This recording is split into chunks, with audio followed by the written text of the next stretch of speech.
Olá, tudo bom?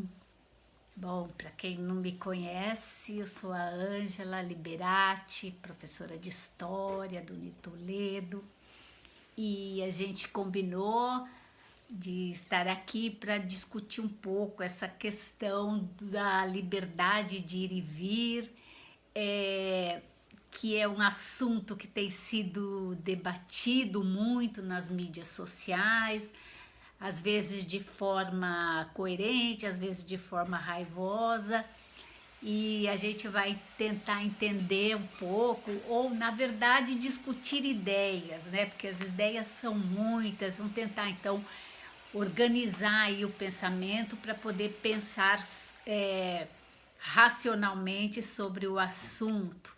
Né? Agradeço aí a presença de todos, eu fico vendo aqui gente muito querida e com saudade de todo mundo, né?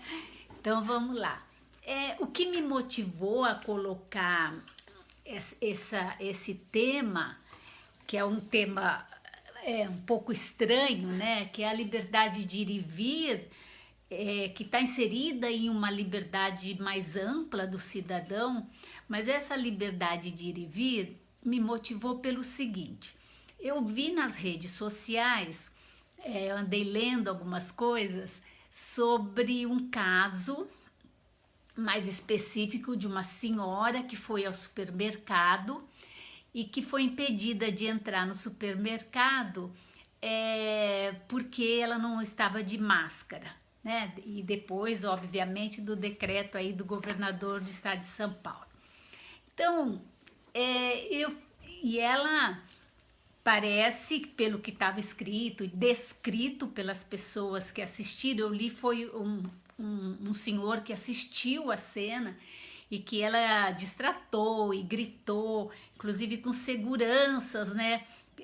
O que já significa que a pessoa está um pouco fora assim de controle das suas emoções, porque o segurança nada mais faz que cumprir uma ordem. E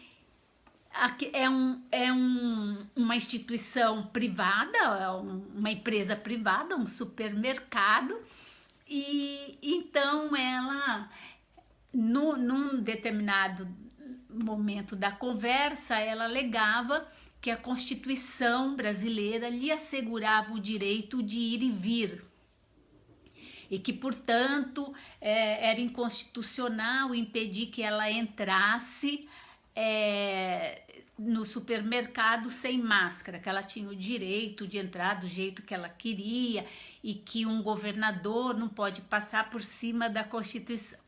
Aí eu fiquei pensando nessa, nem sei se eu posso chamar de resistência, mas nessa teimosia, né, que manifestada por uma pessoa que me parece que se cita a Constituição é porque tem conhecimento de que a Constituição garante isso, porque não são todos os brasileiros que conhecem, antes fosse assim, né? Que os brasileiros conhecessem o que a Constituição lhes assegura de direitos e pudesse exigir, assim, esse direito. Aí eu fiquei pensando historicamente nessa questão da circulação, da livre circulação, de como isso foi em vários tempos e vários espaços diferentes na história. E aí a primeira ideia que me veio é o seguinte: um primeiro erro, vamos dizer, um primeiro engano aí no raciocínio da pessoa, que é o seguinte: ela não estava impedida de ir e vir, né? Ela simplesmente precisava portar uma máscara, uma exigência que preserva aí a saúde coletiva, num estado que a gente quase que pode chamar de exceção, porque as pessoas estão mesmo privadas dessa liberdade de sair e de executar seu trabalho, enfim, de viver uma vida plena de liberdade, tá?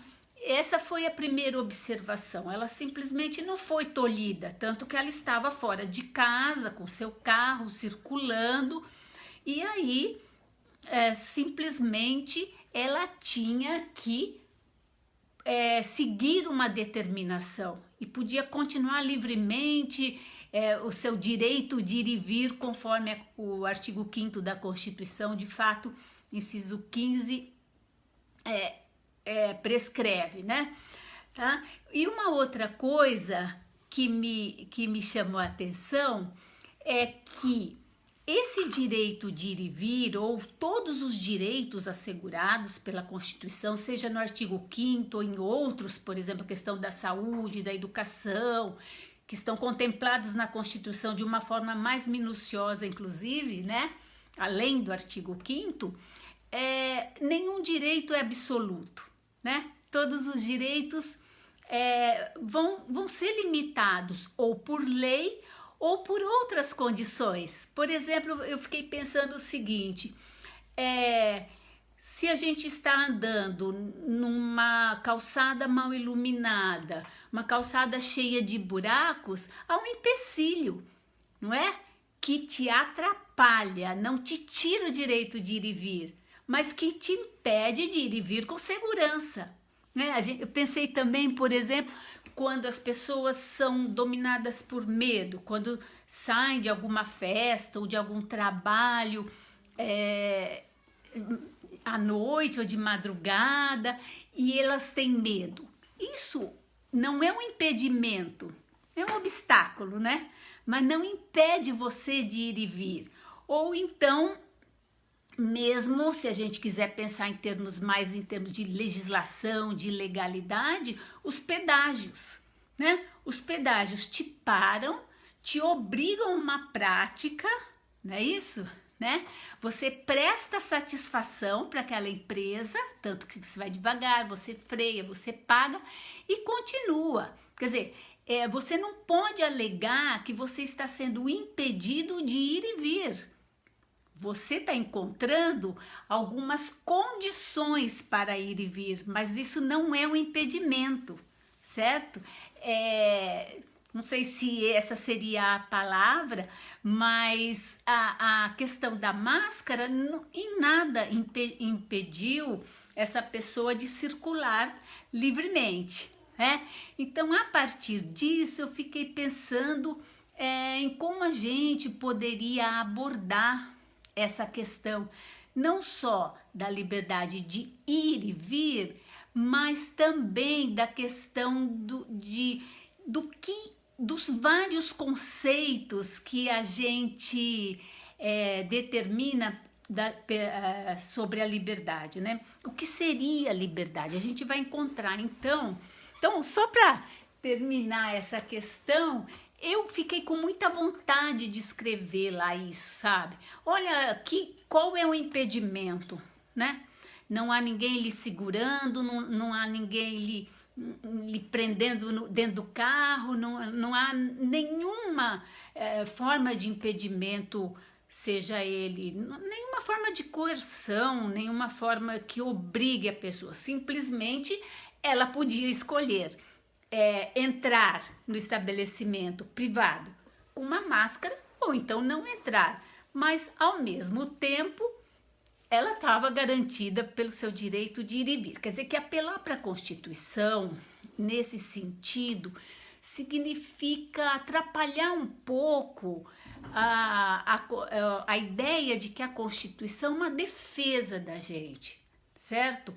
Mas é uma defesa para todos igualmente, porque a gente não pode falar de liberdade, seja de ir e vir, liberdade de expressão, liberdade de uma série de coisas, porque as liberdades constitucionais, elas são bem amplas, no sentido, elas têm um sentido bem amplo, sem entender que junto a ela existe uma igualdade no usufruto dessa liberdade. Então, nesse caso, a gente ainda poderia indagar, bom, se ela clama pelo seu direito de ir e vir e não portar máscara, ela está desrespeitando um princípio constitucional que é a igualdade, que deve ser assegurada a todos, de preservar sua saúde, a saúde da sua família e de todos os que o cercam. né?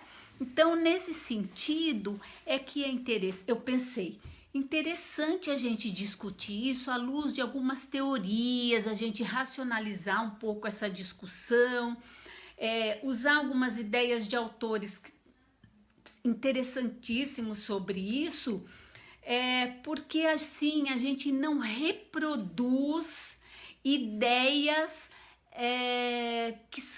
que não têm sustentação, que não conseguem se sustentar. Ou seja, você falar de Constituição para uma pessoa que está lá cumprindo o seu dever, que é, inclusive por causa de multa que os estabelecimentos possam sofrer, e já que essa pessoa está tão preocupada com os outros, que também respeite o direito do outro, a liberdade do outro de não ser multado, porque ele está cumprindo a lei, né? Está cumprindo a lei. Mas aí, então, eu pensei, bom, então a gente pode falar um pouco dessa questão da liberdade, certo? E eu me lembrei na hora, sempre que eu falo de liberdade, eu me lembro desse texto que é belíssimo, que é um texto do Benjamin Constant, um autor francês. Esse texto é do finalzinho do século XIX e, na verdade, nem é um livro, nada disso. Ele é um texto que me parece que foi um discurso que ele fez em alguma dessas academias. O século XIX era super moda, super chique, os autores participarem de academias, né? Então faziam lá sessões solenes e ele foi convidado para discutir essa questão da liberdade. E ele então fez um texto muito inteligente, muito interessante, atualíssimo até hoje. Então, o que é que ele está dizendo? O texto se chama Da Liberdade dos Antigos para a Liberdade dos Modernos. Se digitar no Google, esse texto vai aparecer. É um Benjamin Constant francês, porque o Brasil também teve um, né? Mas não é o nosso. Então, o Benjamin Constant, nesse texto, ele começa dizendo que uma coisa que os contemporâneos dele, tá no fim do século XIX, veja, já passa 100 anos e a gente continua na mesma, né? Por isso que a gente tem que ler, né? Que ele dizia que os contemporâneos dele nunca haviam parado muito para pensar que, ao usar essa palavra liberdade, como eles deixavam de perceber que a liberdade tinha mudado muito de sentido.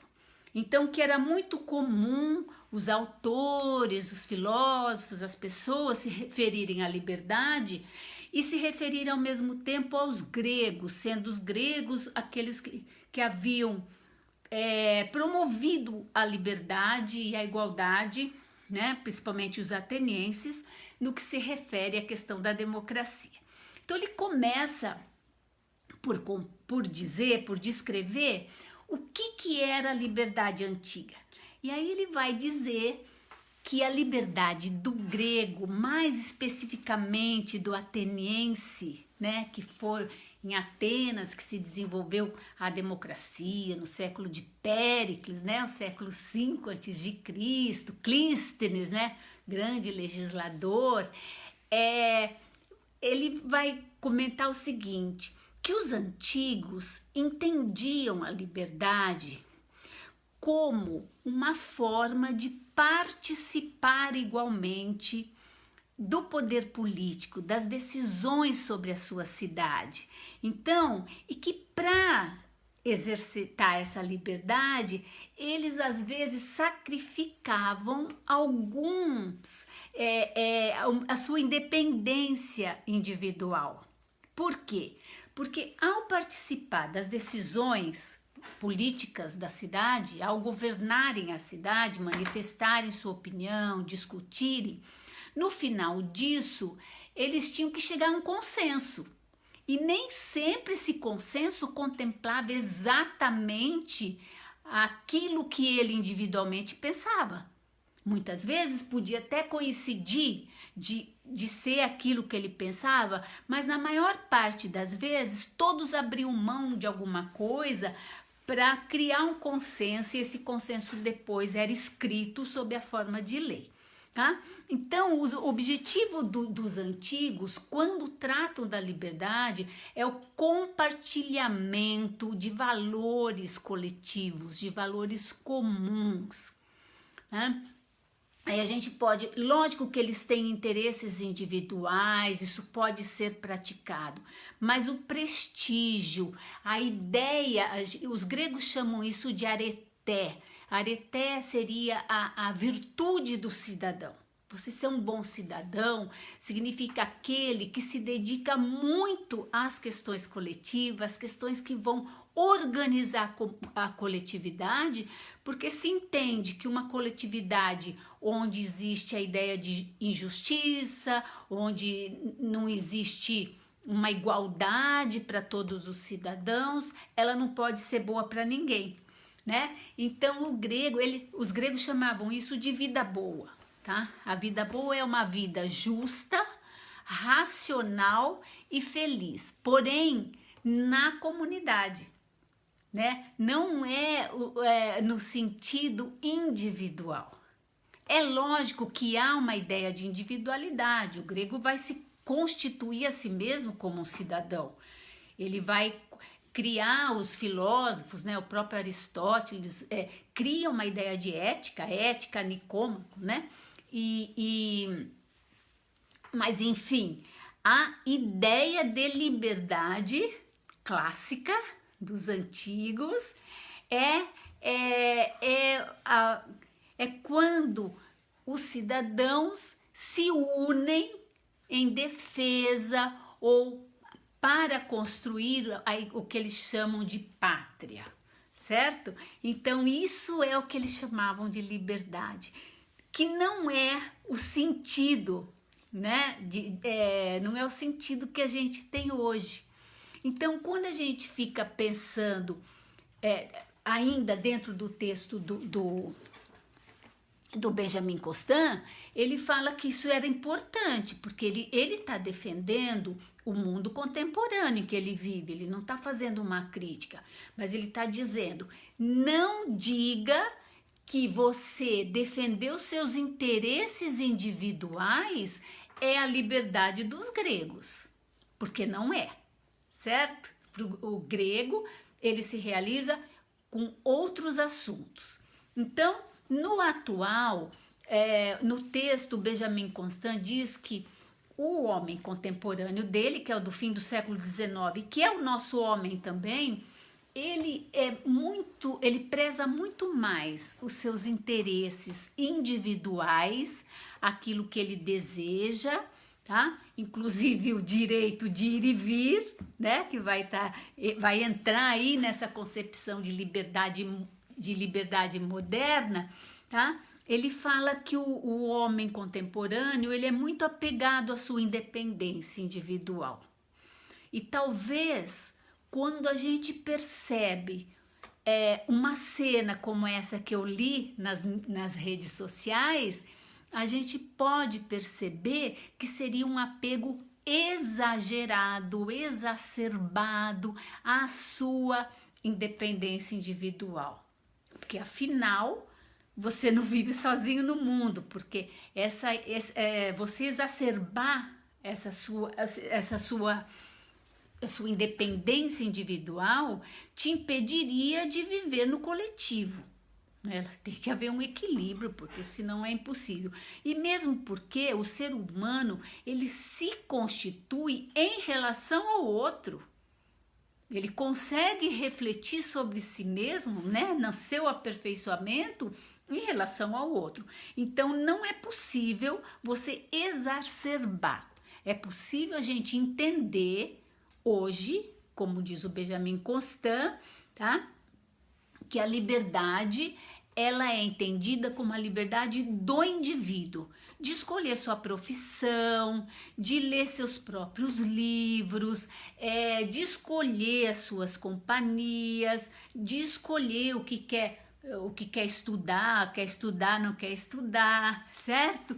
E de circular, de ir e vir, enfim, mas seria uma liberdade no sentido individual, tá? E por isso o Benjamin Constant entende o seguinte, que mesmo homens bem intencionados, eles podem cometer loucuras, né? Eles podem cometer muitos males à sociedade, né? Então eu fiquei pensando, imediatamente eu lembro desse texto, que esse texto eu acho assim genial. Vale a pena ler, ele é curtinho, mas tem muita reflexão ali. Eu fiquei pensando nessa senhora. Ora, ela estava produzindo um mal-estar enorme para muitas pessoas, né? Por quê? Porque ela exacerba a sua independência individual. Só que isso não é liberdade, né? A gente vai ter, por exemplo, tem uma frase do Foucault que ele é bem chocante, né? Eu vou falar assim, mas eu vou meio que traduzir a frase dele, que ele fala que o alienado moderno é um sujeito que é despossuído da sua liberdade, né? Pra gente pensar, né? Então, se você é um alienado, como me pareceu o caso, você está vivendo numa pandemia, onde as pessoas têm medo, as pessoas não querem se contaminar, ninguém quer, né? Não é possível que alguém fale que queria experimentar para ficar imune. Nem se sabe se vai ficar imune mesmo, né?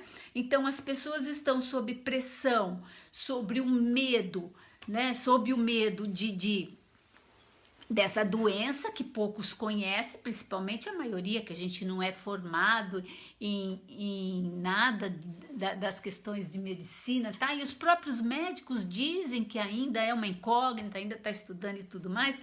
Então, acredito que ninguém queira pegar. Então, o incômodo, né, que ela produziu, o mal que ela produz, é um mal coletivo. E a gente não pode chamar de liberdade você produzir por defesa. Até posso chamar aí de um egoísmo ou de uma independência, ou do individualismo exacerbado, você chama isso de liberdade. Por quê? Porque aí você vai ter a guerra de todos contra todos, né? Porque também o segurança do supermercado também, na defesa do seu trabalho, ele podia mais forte, ele podia até usar a força física, aí você começa a justificar tudo, né? Então esse texto do Benjamin Constant é interessante porque ele vai mostrar o quanto a liberdade é um conceito complexo, diferente da ideia dos antigos, ou seja, a nossa liberdade não vai criar uma comunidade justa, racional e feliz se as pessoas não compreenderem que ela tem que conciliar os seus direitos individuais de escolhas, das escolhas mais variadas possíveis, inclusive essa de ir e vir e tudo mais, com interesses coletivos.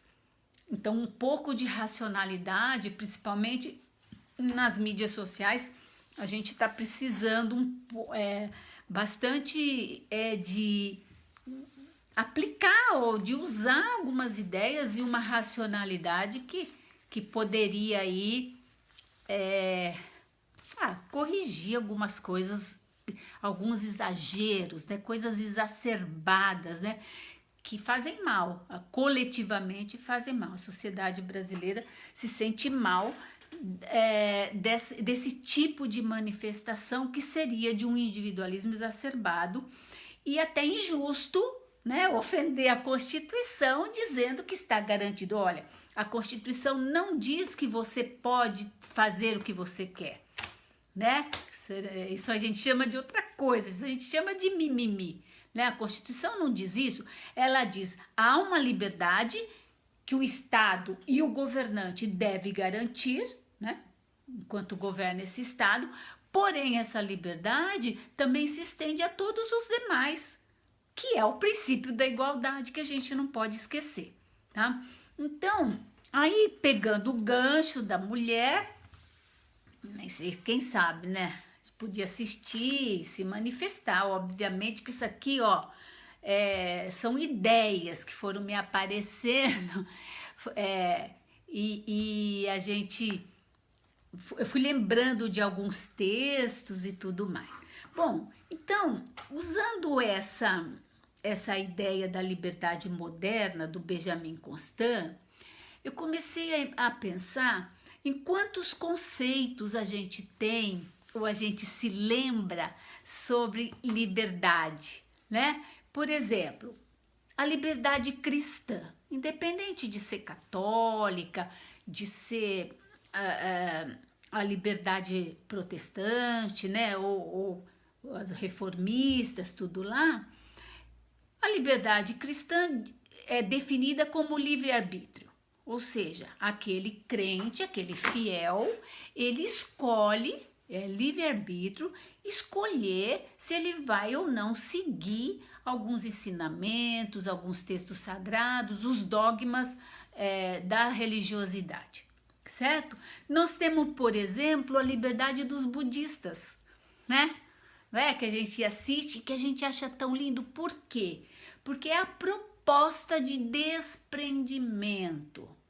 Não quero nada disso, eu me livro desses apelos maciços de consumos do neoliberalismo, que eu vou ser mais feliz. Existe todo um trabalho, né, que você tem que fazer consigo mesmo, é uma constituição ética rígida, inclusive, né? Aí eu pensei também na liberdade dos hippies, porque hippie era lá da década de 1968, 69, muito interessante o movimento, um movimento de resistência ao capitalismo genial, mas que hoje, ainda hoje, parece que as pessoas voltam um pouco, as pessoas que querem viver no campo. Eu sigo um grupo no Facebook que é Viver a Custo Zero.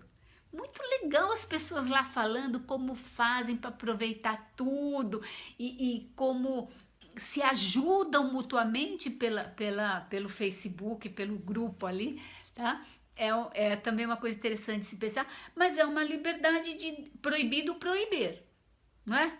Você se desprende daquilo e não me proíba de nada. Só que aí a proposta é formar comunidades onde se possa viver essas experiências de é proibido proibir, porque obviamente sem alguma regra não se vive em grupo, né? Obviamente, não precisa você escrever na lei, mas obviamente que isso tem que ser combinado, né? A forma.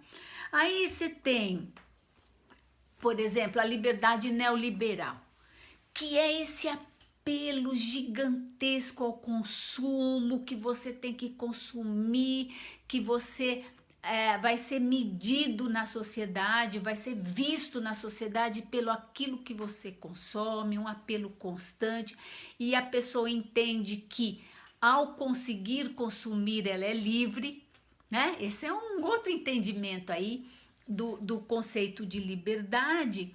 Também tem o conceito socialista de liberdade, muitos não gostam, ficam meio assim, mas o conceito socialista de liberdade, os críticos do socialismo dizem, o socialismo é igualitário, então igualdade e liberdade não bate, não combina. Combina sim, tá? A ideia é que o trabalhador só será livre quando a sociedade for igualitária, não é?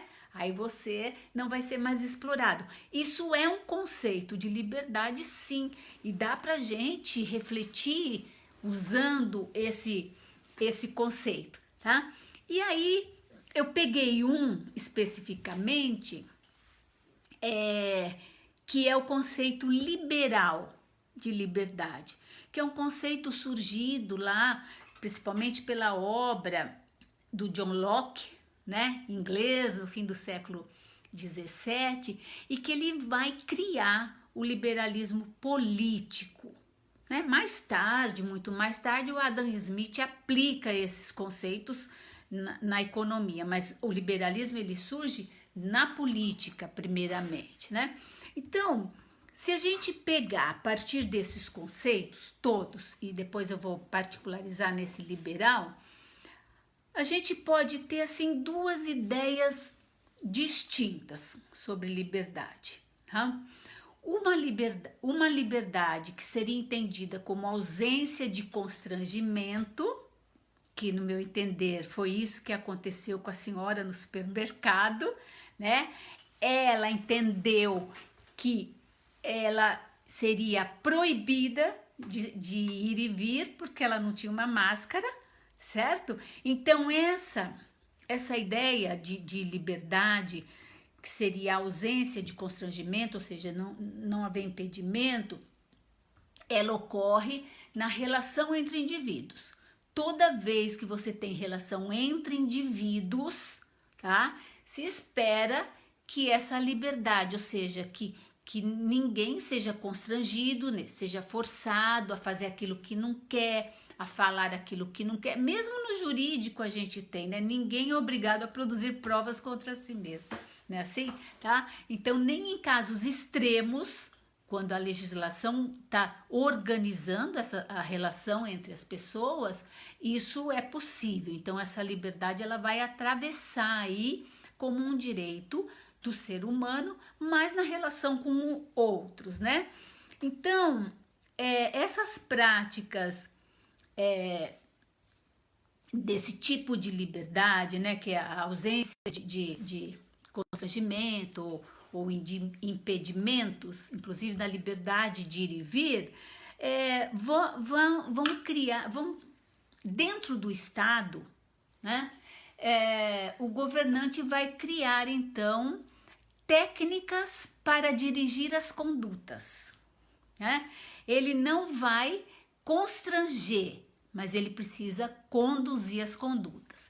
Isso conforme na teoria libertária, que é uma teoria que eu estudo, que eu gosto muito, que é inclusive do Michel Foucault, Deleuze e outros autores,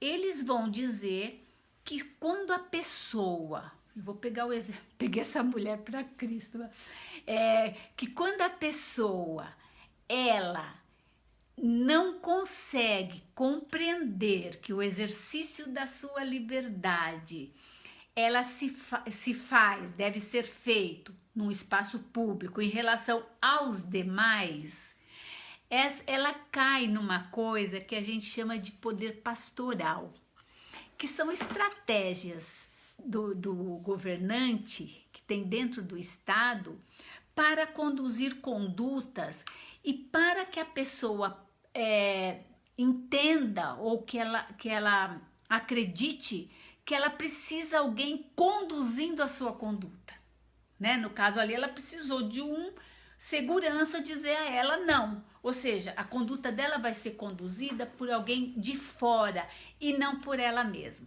certo? Então aí quando o governante se aproveita e conduz conduz pessoas que são incapazes de reflexão, incapazes de se constituir como uma pessoa numa ética que seja capaz de conviver e entender que o outro também tem direitos, que o outro também tem vontade, enfim, você se constitui da forma de olhar o outro, você não precisa concordar, você pode discordar, mas você não precisa agredir, certo? Então, esse tipo de entendimento da liberdade é o que produz o que a gente chama de rebanho. Alguns sociólogos chamam de conduzir as massas, de consumo de massa, tem várias formas de se tratar. A gente trata isso como um poder pastoral, ou seja, você se transforma num rebanho, porque qualquer um ali que dissesse a ela, não, é assim, vamos fazer assim, ela iria, certo? Então, a pessoa que não consegue compreender que esse tipo de posicionamento não é exercício de liberdade, tá? Então, isso é uma coisa. Por outro lado, a gente também pode entender liberdade como um exercício, como a aquisição de autonomia do indivíduo pela educação, se dá pela educação. Então, o indivíduo está constituindo a si mesmo, tá? Para compreender, para criar um repertório, que lhe permita, em situações como essa, ele governar a si mesmo. Ele não precisa ser conduzido, ele não precisa ser freado, ele pode compreender.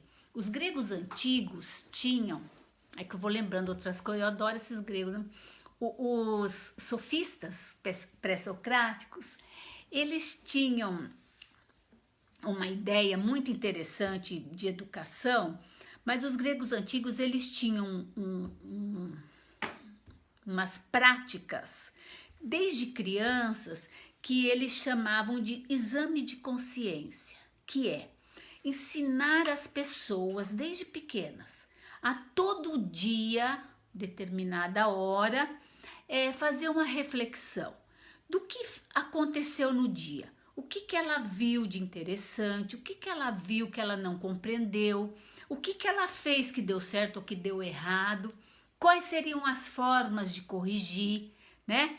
Fazer experiências por meio da observação e reflexão, sozinha.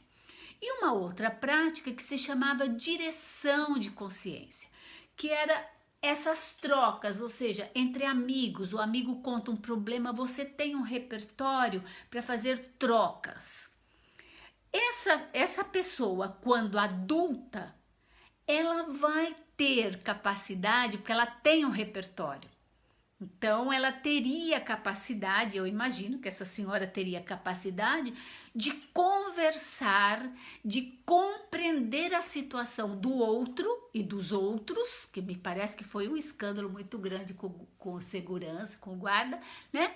Até inclusive de poder entrar no supermercado para comprar uma máscara e depois prosseguir, sei lá, né? Que seria menos danoso em termos de raiva e de estresse que ela mesma deve ter passado e menos dano para as pessoas que já estão também bem abaladas, né, numa situação que a gente está vivendo e que faria um bem danado para o grupo ali, certo? Então a gente chama esse tipo de constituição de si uma ética reflexiva, né? Todo mundo tem ética. Você vai falar, aquele governante lá é antiético. Não, antiético não tem. A pessoa se constitui, é uma ética, se constitui pela reflexão de si próprio, quem você quer ser, tá? Conforme você vai amadurecendo, você se corrige, você se deixa transformar pelo outro, você se reconhece como responsável pelas suas escolhas, né? Então você é capaz de pedir desculpas, não repetir os erros, enfim, isso sim é uma ética reflexiva. E a partir dela, se constituir como uma pessoa livre. A liberdade é isso, não é? Porque essa liberdade absoluta, ela definitivamente ela não existe, né? E aí, então, por isso que eu vou até repetir o Foucault, né? O alienado moderno, o alienado, ou seja, aquele que não é capaz de reflexão, ele é um despossuído da liberdade. Ele pode possuir raiva, ele pode possuir agressões contra o outro, ele pode ser irracional, mas livre ele não é, né? Livre é como você consegue se colocar, né, em termos tanto coletivos quanto consigo próprio, né, da forma que você entende melhor. E aí então, eu penso assim, se a liberdade é um conceito tão discutido, inclusive a liberdade liberal é não intervenção. Não intervenção de quê? Principalmente do governante, né? O liberalismo clássico, esse que tem origem em John Locke, depois vai ser aperfeiçoado pelo Montesquieu, vai ser aperfeiçoado pelo Tocqueville no século XIX, é muito interessante e é muito diferente do que a gente tem hoje. Hoje o mundo não é liberal, né? Não esse liberalismo clássico, por isso que a gente chama de neoliberalismo, que é massacrante, coisa que o liberalismo não era, tá? Então a gente pode pensar em que momento essa liberdade, tá? Ela se transforma num direito fundamental. Porque bem na hora da gente falar disso, né? E ela surge a liberdade juntamente com a igualdade. Elas são inseparáveis.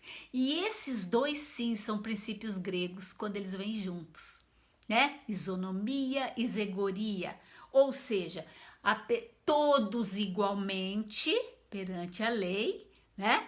E a lei garantindo a liberdade de todos igualmente, certo? Então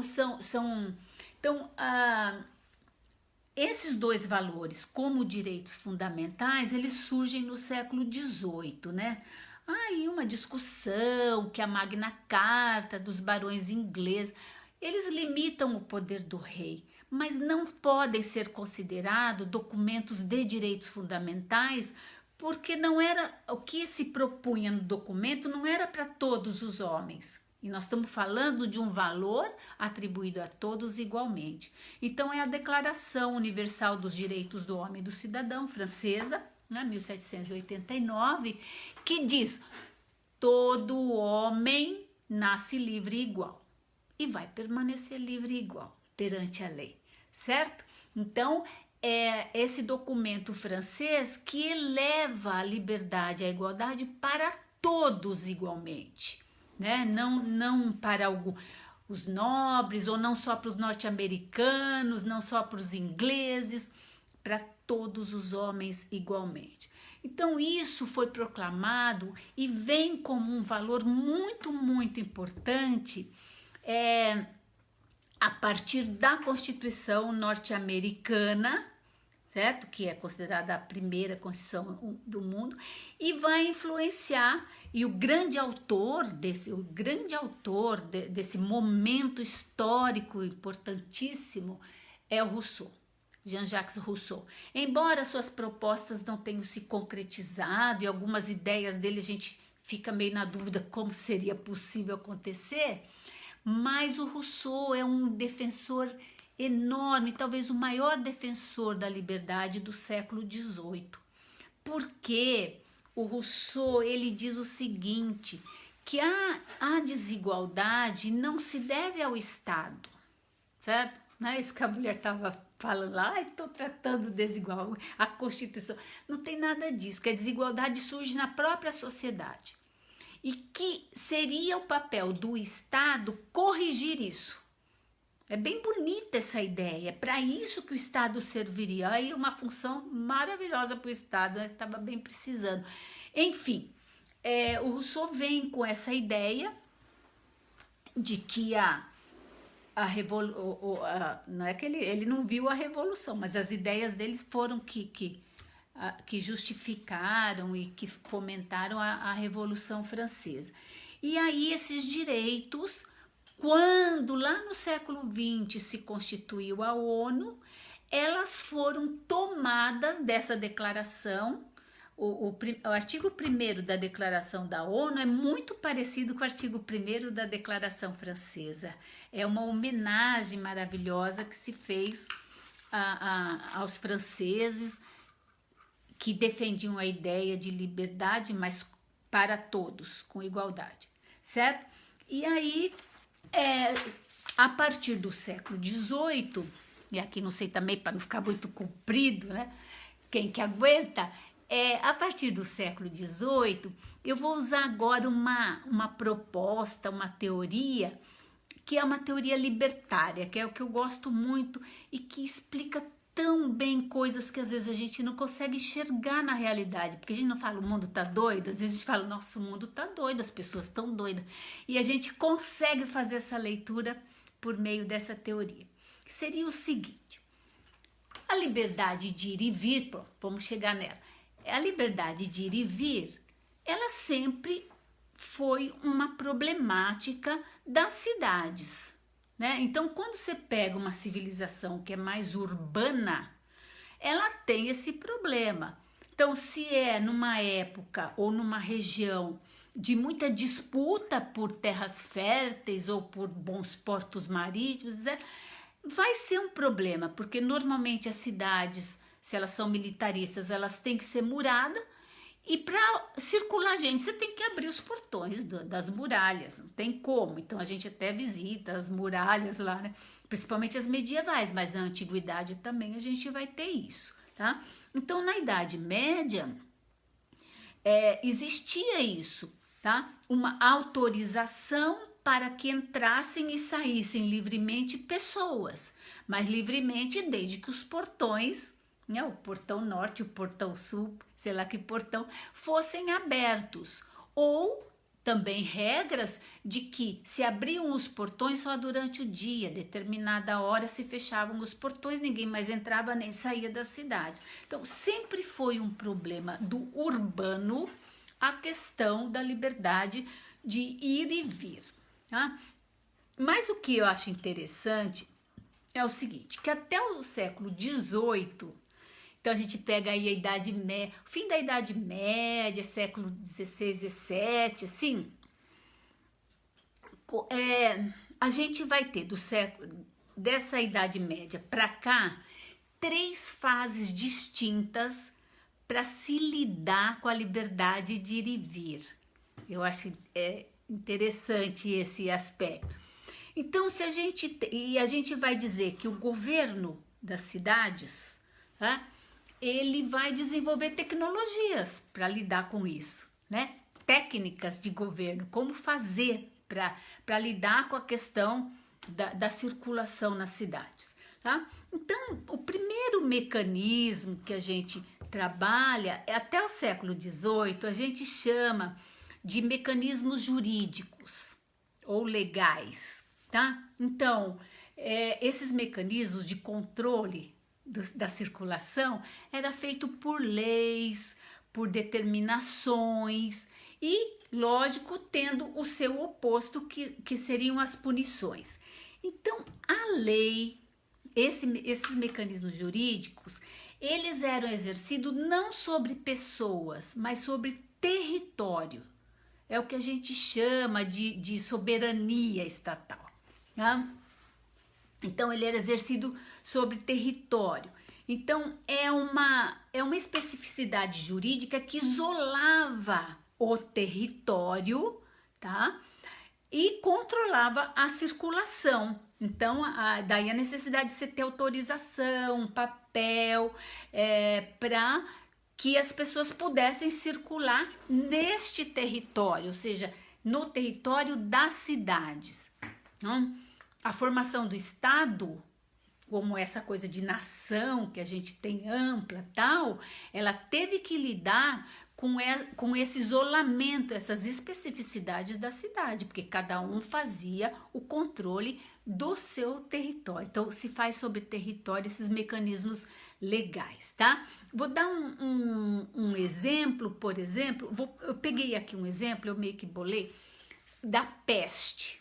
A gente tem vários tipos de peste. Essa é uma, né, que a gente está vivendo, certo? Só que a gente tem maior conhecimento científico agora. Então, quando até o século XVIII existia alguma peste, tá? Essa forma de lidar com os espaços, esses mecanismos jurídicos, né? Esse uso da soberania jurídica, o que ela fazia?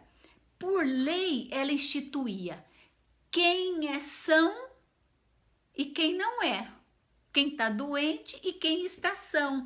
Então, divide as pessoas e separa mesmo, criam-se bairros, criam-se instituições de separação entre a pessoa sã e a pessoa doente. Então, essa era a forma que se lidava com as doenças, certo?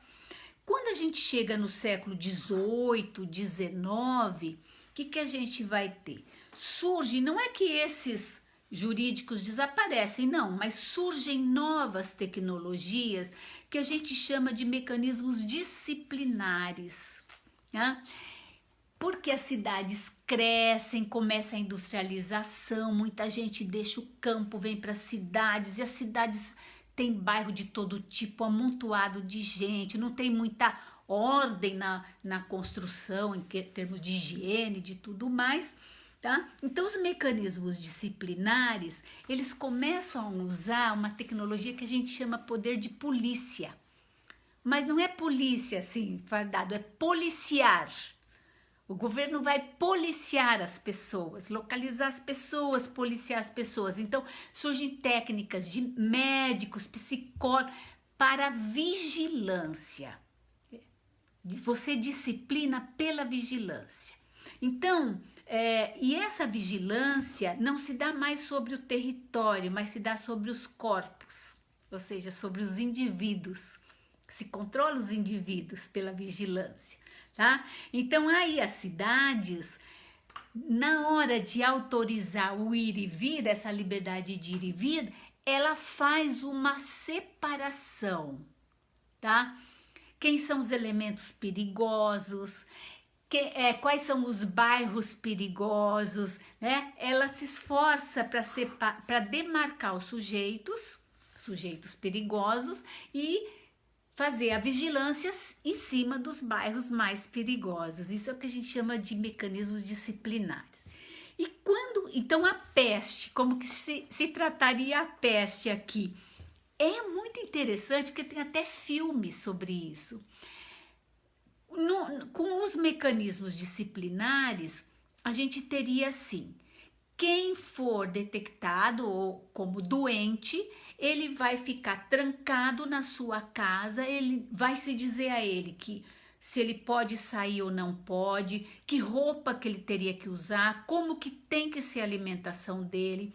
Quando o inspetor passar e bater na porta, ele tem que abrir, tá? Sob a pena dele ir preso. Então, indicam o que as pessoas e que horas as pessoas podem sair e aonde ir. Veja, são mecanismos de controle de circulação, do ir e vir, sobre pessoas e não mais sobre o território, né? E aí, quando a gente chega no século XX, né? Então, eu pensei até que a gente podia identificar a quarentena como um mecanismo disciplinar, não é? Que fiscaliza sobre o corpo, não é? A gente está num período de ficar em casa, de ser fiscalizado, localizado, não é? Então a gente separam as pessoas e tudo mais, né? Bom, aí quando a gente chega no século XX, se desenvolvem, as cidades são enormes e os governantes têm que dar conta de uma série de coisas, inclusive se tem comida para todo mundo, se não tem, se tem escola, se não tem, saúde, hospital e tudo mais. Então surgem o que a gente chama de mecanismos de segurança, que é o que o Michel Foucault chama de biopoder. O biopoder, ele vai ser um cuidado não mais nem dos espaços, embora isso não seja desprezado, existe ainda, nem das pessoas individualmente, mas da população. A gente se transforma numa estatística. Estatística é a grande ciência que surge para organizar os controles governamentais da sociedade, inclusive o direito de ir e vir, né?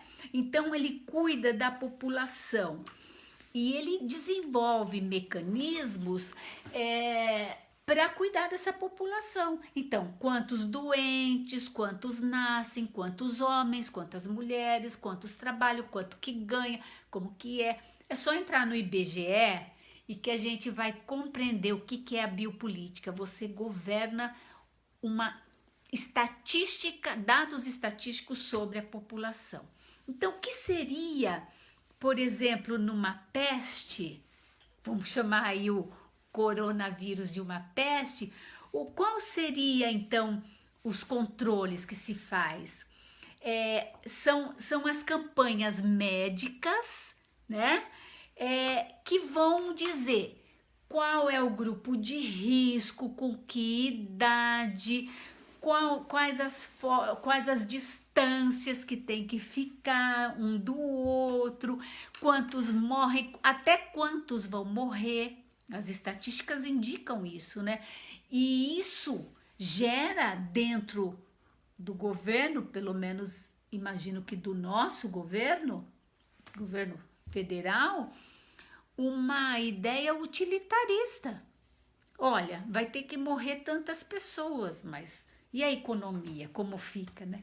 Que é o discurso neoliberal, né? É utilitarista, ou seja, para que muitos se desenvolvam, tá?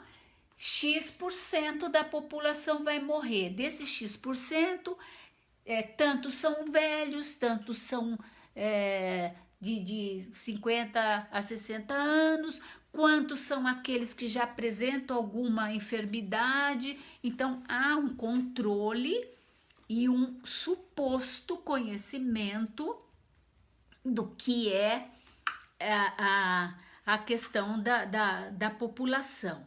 Então, aí, nesse sentido, o ir e vir soma com a ideia de liberdade individual. Só que o indivíduo não compreende que ele não é tratado. Lógico, ele é um indivíduo, ele é portador de direito, não estou negando isso. Mas ele, em termos governamentais, ele não vai ser tratado como o indivíduo. A gente tem uma imensa dificuldade de entender por que os direitos humanos não se concretizam. São lutas e lutas históricas para isso ser construído, né? Por que eles não se concretizam, né? Porque nós somos estatística, nós somos números. Eu vejo essas notícias assim, sempre no fim do ano, agora tá meio bagunçado o ano, né? Mas no fim do ano fala, esse ano só morreram 7.500 no trânsito. Comparando, tá muito bom comparando com o ano passado que morreram 8.000. Mas são 7.500 vidas. E as pessoas se habituam aos dados estatísticos e relativizam a vida. Tá? E é isso que gera, a meu ver também, né? Também minha conclusão aí, é isso que gera, a meu ver, esse comportamento de excesso de individualismo, né? É o sujeito buscando o seu lugar na sociedade, mas que é um lugar que para o governo não existe, né? Porque o governo não está governando aquele indivíduo, ele está governando estatística, números. Ele não tem o Estado, eu não estou falando que é o Brasil só, estou falando que são as práticas, as tecnologias de governo que tratam agora o que antes era uma população, né, para a sociedade disciplinar, ela precisava disciplinar a população. Agora você precisa controlar as estatísticas, prever, tá? Então a gente se transformou aí em números. Então não sei se isso sei lá, acho que é mais conversa do que muita história, né? Mas não deixa de ser interessante quando a gente observa como as pessoas estão se colocando nesse espaço numa busca desesperada de uma suposta liberdade, chamar de liberdade, quanto mais o indivíduo se torna individualista, tá? Ele não compreende que ele vai compor uma estatística. Então, qual é a saída? Né? Também não quero ficar aqui deprê, né? A saída é a gente buscar o máximo possível uma prática refletida, ou seja, aquilo que a gente pratica, aquilo que a gente faz individualmente, que seja refletido. E a reflexão não é uma reflexão aquilo que me faz bem, é aquilo que me faz bem, mas em relação ao outro, porque eu não posso me constituir individualmente, a não ser que essa quarentena dure aí uns 10 anos, daí tudo bem, a gente se constitui a gente mesmo, mas para que eu conviva numa sociedade que eu possa chamar de livre, eu tenho que me constituir eticamente mas eticamente com práticas refletidas, tá? Que eu possa ter um repertório e não me deixar conduzir por discursos como se eu fosse um rebanho mesmo, né? Que vai sendo conduzido para um lado ou para o outro, porque o que a gente viu é que quando o governo chamado de socialista conduz para um lado, agora conduz para o outro e as pessoas não conseguem parar, refletir, olhar, pode até aceitar, mas desde que seja prática refletida, né? Sei se é bom discutir isso, mas eu acho que foi assim um prazer. Obrigada por vocês estarem aqui. Eu vou lendo aqui, ó. Não presto muita atenção aqui porque eu sou super distraída, né? Senão eu esqueço o que eu ia falar. Mas acho que deu pra gente conversar um pouco, matar um pouco de saudade, né? E torcer para que eu possa colocar uns textos bem bacanas, se vocês quiserem ler. E lá, Marie, fica falando, né? Tá bom, meus queridos, mas foi um prazer. Vamos ver se a gente consegue outras horas aí pra gente. E façam vocês também, né? Quando vocês forem falar alguma coisa, avisa a gente, assim a gente vai se ajudando, né? A enfrentar tudo isso, mas com uma tranquilidade e com a certeza que isso tudo vai passar e que a gente vai voltar a se ver pessoalmente, tá bom? Beijo no coração. Obrigada, viu? Beijo, lindos.